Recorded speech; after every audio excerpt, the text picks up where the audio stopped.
Okay guys, this is Greg with Redwood Survival. Had a couple questions. I know I posted this DIY on Meeting of the Prepared Mind and Redwood Survival, but there was some couple questions wanting to know how did I do it, and how simple is it really? Well, here's how simple it is. Just basically take a piece of masking tape. You want to kind of guesstimate the center of the container. This is the Stanley cooker. Has the graduated marks on the side and on the inside there you can see. I've already finished this project, but I'm just going to kind of go through it, run through the motions here and give you an idea real quick. Once you put the tape across, what you want to do is you want to take a measuring stick or a tape measure, and you want to measure exact center to the center of the container from the edge. So you just kind of put your 1-inch mark there, and then over here, and then find center. Okay, and then you'll mark it. And you take your Sharpie, and then of course you use your ruler. Oop, shit, dropping stuff. Use your ruler, and then just draw a perfect straight line, and then you just take that marker and you transfer that over to the side, and you want to measure. Let me double check this here. I think it's 1/2 inch. What are we at here? Yeah, it's 1/2 inch. You want to measure 1/2 inch from the lip of the container down and make a mark. Okay, across your center line, and at the center of that cross is where you're going to drill your hole. And what you want to do is you want to take a 2x4, and it fits in this mouth perfectly. Fits right in here. Just run that 2x4 in there, and then what you're going to do is a center punch. And you can use a roofing nail, you can use a drywall screw, just about anything with a sharp point on it, and a hammer. And the reason for the 2x4 is if you pound on this with a center punch, you're probably gonna waffle this, and it's gonna be egg shaped rather than perfectly round, and then you're gonna have a problem sticking your lid back in. So stick the 2x4 in the mouth. It'll go as far as the taper here, which is perfect for what you need.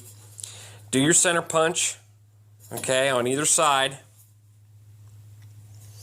And then once you do your center punch, then you want to drill your hole. Now, size of the bit. Now, I don't know exactly what the size is, but what you want to do is just take your bit, your drill bit, and put it up beside your fish mouth spreader or your bail.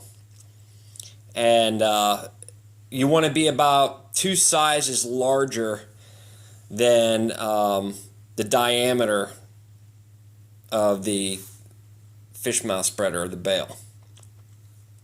Okay, and make sure that you do a punch first before. Don't just go and drill it. Because if you try, the drill bit is going to walk all over the place, and then it's just going to mar the hell out of your stainless steel. If you don't care if it's a nice, neat job or not, then by all means have at it. But if you want to do the job right and you want a nice, clean hole and nice, clean finish, make sure you punch that thing first. And then what you're going to do is you're going to take your lid.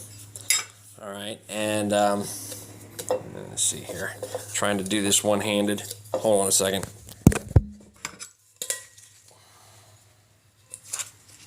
Once you get your holes drilled, okay, you're going to lay your lid on top. And you want to make sure that your drain holes are facing opposite of the handle. Okay, and the reason for that is when you use the bail, the whole idea behind the bail is so you can use the lid, and if you're making pasta or whatever it is and you want to drain the water out without dropping whatever's in it, you can strain with this by tipping it forward, and you can hold the bail and the handle without touching this hot pot.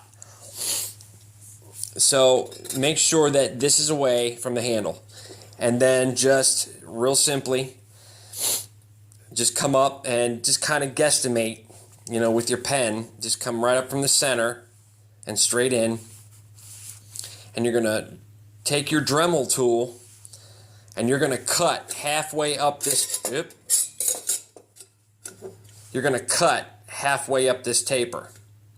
Okay, from the edge all the way to halfway up the taper. All right.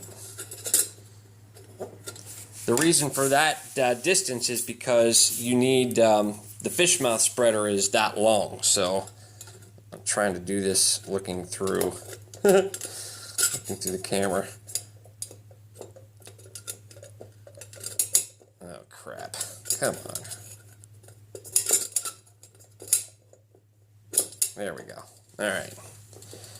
So, as you can see, that gives it just enough room to fit in there, and then it spreads out real nice. And a Dremel tool, I mean, this isn't real thick stock. You know, this stainless steel is, you know, not real, it's no trouble for a Dremel. Dremel goes right through it with the cutting wheels. And then you want to take a file, you know, and file your edges and take your burrs off and whatnot. You know, you don't want it all nasty. You want a nice, clean finish.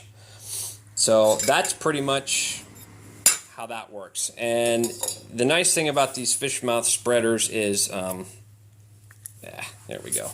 They fold up nice and neat, just like this. Okay, and the whole package.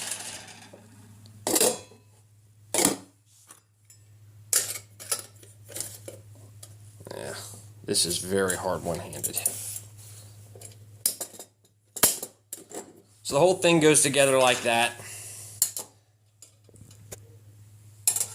You know, and this will fit inside your pack. I mean, this does not take up a lot of room at all. I mean, I don't have a scale or anything, but I don't think that even weighs a pound. If I had to guess, I don't know, 12, 10 ounces.